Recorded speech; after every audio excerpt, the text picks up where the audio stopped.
தட்டு வைக்கிற சைஸ் இதானா? கொழுப்பு குடும்பம் அழிஞ்சு போவோம். தோசை வைடி. கல் இருக்கு, மாவு இல்ல. அப்ப கஞ்சியாச்சு ஊத்தி வெண்ண மாவுல. ஊறுகாய் இருக்கு, கஞ்சி இல்ல. கஞ்சியும் இல்ல எங்களுக்கு. யார்கிட்ட பேசுற? இந்த பா, எதுக்கு உட்கார்ந்துக்கிறது யாரு தெரியுதா? சூனா பாடா அருவாளா எல்லாரும் அருவாளா அருவா. என்ன இழகிடா? என்னடி நக்கடா நக்கடா ஏடி? சோனா போனா ஊரே நடுக்கிட்டு இருக்கு. என்ன யாருக்கிட்ட பேச? யாருக்கிட்ட பேசுறா? யாருக்கிட்ட? என்ன அடிச்சியா? அடிச்சு யாவா? ஏண்டி உனக்கு இன்னும் ஆடி உரைக்கலாம்?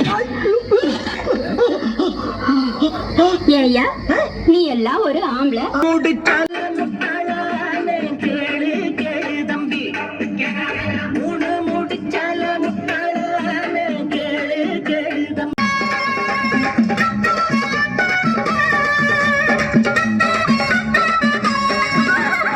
பெரிய கலெக்டர் நினைப்பா? எவ்வளவு நெஞ்செடுத்திருந்தா பிள்ளைகளை கூட்டிட்டு வந்து போன்ல எனக்கே உத்தரவு போடுவேன். ஒரு மாசம் வேலைக்கு போனதுக்கே உனக்கு ஒரு தனாவட்டுனா, இத்தனை வருஷமா உன்னை சும்மா உட்கார சோறு போட்டுக்கிறேன். எனக்கு எவ்வளவு தனாவட்டு இருக்கும். சும்மா சோறு பண்ண இந்த குடும்பத்துக்காக ராத்திரி பகலா நான் மாதம் வளர்த்திருக்கேன். என்ன வளர்த்த? கை வண்டி இருக்கியா, வண்டி தண்ணியா, ரிச்சா ஓட்டியா, ஊட்டத்துக்குடியா, என்ன வளர்த்த? ஒன்ன விட பெருசா வளர்த்திருக்கையா? என்ன வளர்த்த? நேரத்துக்கு ஆக்கி ஆக்கி போட்டு இருக்கேன். உன் துணிமணிகளை தோத்து போட்டிருக்கேன். உனக்கு கை கால் அமுக்கி விட்டு நீ தண்ணி அடிக்க பதிலா ஜோட ஊத்தி போட்டிருக்கேன். உன் கூட மல்கட்டதுக்கு அன்னைக்கே நான் எங்கேயாவது போய் வேலை சேர்ந்திருந்தா இன்னைக்கு 4 காசு சம்பாதிச்சு வீடு வாசல் வாங்கி லட்சம் போய் ஆகிட்டேன். உன்னை கட்டிட்டு இருந்தா என் பாத்தியா பாவ போச்சு. என்னடி ரொம்ப ஓவர் அடுக்குற? போட்ட வாயில பல்லெல்லாம் பொறி மாதிரி சதறிடும். போடுவேன். என்ன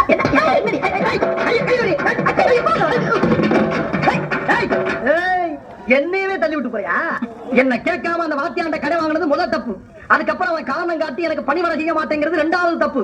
இப்படி நீ தப்பு மேல தப்பு பண்ணி போய்கிட்டு இருந்த உனக்கு அந்த வாத்தியானுக்கு சேர்த்து மிதி விடணும். இத பாருங்க, நீங்க என்ன பத்தி என்ன வேணாலும் பேசுங்க. நமக்கு அவசரத்துக்கு கடன் கொடுத்து உதவுன அந்த வாத்தியாரை பத்தி எதுவும் பேசாதீங்க. அவரே நமக்கு தெய்வம் மாதிரி. என்ன தெய்வமா? ஆமா. டேண்டி, சில்லறை காசு 2000 ரூபாய் கொடுத்தன உனக்கு தெய்வம்னா 10 வருஷமா உனக்கு சோறு போட்டு துணிமணி எடுத்து கொடுத்து 4 புள்ள பாக்கியம் கொடுத்துருக்கேன். நான் யாரு? யாரு? புறம்போக்கா? சொல்றி பொறுக்கியா? இந்த கிச்சிக்கால் வேலையெல்லாம் என்கிட்ட வச்சுக்கிறாத. ஒத்த கால தனியா வெட்டி போய் உன்னைய என்ன ஆட்டுற? 2 காலை வெட்டி போடி. அப்புறம் வண்டி வச்சுதான் தள்ளிட்டு போனோம். இனிமேல் அந்த வாத்தியா வீட்டு பக்கம் போன கண்ணமா பட்ட நான் இருக்குல்ல, கண்ணைக்கு தலையா கண்ணமா பட்டியாங்கிற திங் பண்ணிக்க.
தேடி விளங்கிட்டு பசமான நானே தான் கூட்டிக்கிட்டேன்.